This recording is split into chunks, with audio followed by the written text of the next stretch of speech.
doit être l'exemple des filles qui sont dans la salle. Je veux nommer Madame Amsatou Sow Sidibé, professeure agrégée en droit privé à la faculté de la crème, Madame la ministre Amsatou Sow Sidibé, Madame Zahara Iyane Thiam, conseillère spéciale du président de la République, chères autorités, chers invités.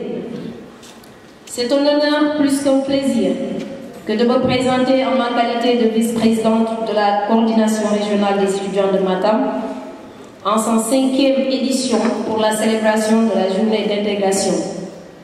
Cette journée fait suite aux précédentes qui furent une réussite sans précédent et par là devenue une tradition jalonnée par nos prédécesseurs.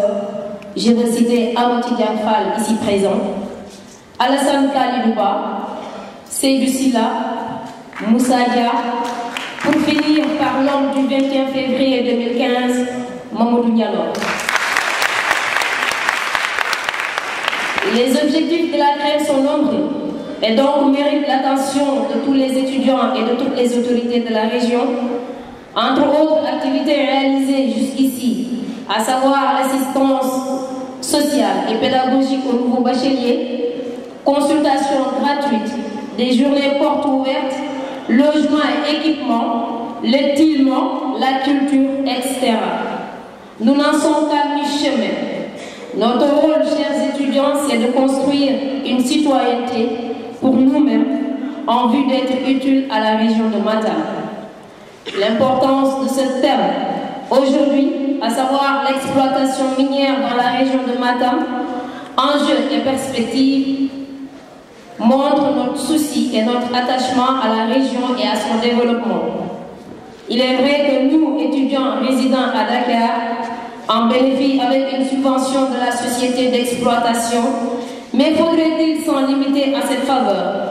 Ne devrions-nous pas suivre cette exploitation de plus près, proposer des solutions pour une meilleure concertation avec la population locale, rappeler et faire respecter à ces sociétés leurs obligations vis-à-vis de cette population? Beaucoup de questions nous guettent, chers étudiants, et méritent notre attention la plus particulière pour enfin parler de l'émergence de la région de Matam. Ces deux sociétés ont fait une déclaration visant à respecter les règles environnementales. La CRPM et la SOMIVA disposent d'un service de contrôle de qualité qui peut assurer le rôle d'une direction de qualité de sécurité environnementale ou encore du service de développement durable. Les autorités insistent sur le fait qu'elles veilleront au respect des normes environnementales.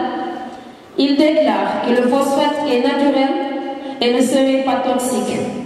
Malgré ces déclarations, force est de constater une mauvaise perception des questions environnementales, une application des règles environnementales qui reste timide, une RSE mal comprise ou mal adaptée.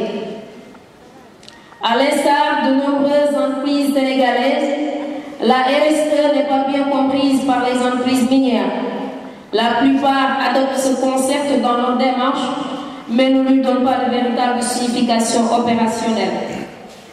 D'autre part, la RSE, bien que comprise, est plus axée sur le rôle social en effectuant des dons à la population locale, en collaborant pour la lutte contre certaines maladies, le sida, le paludisme, ou en intervenant dans les domaines culturels et éducatifs.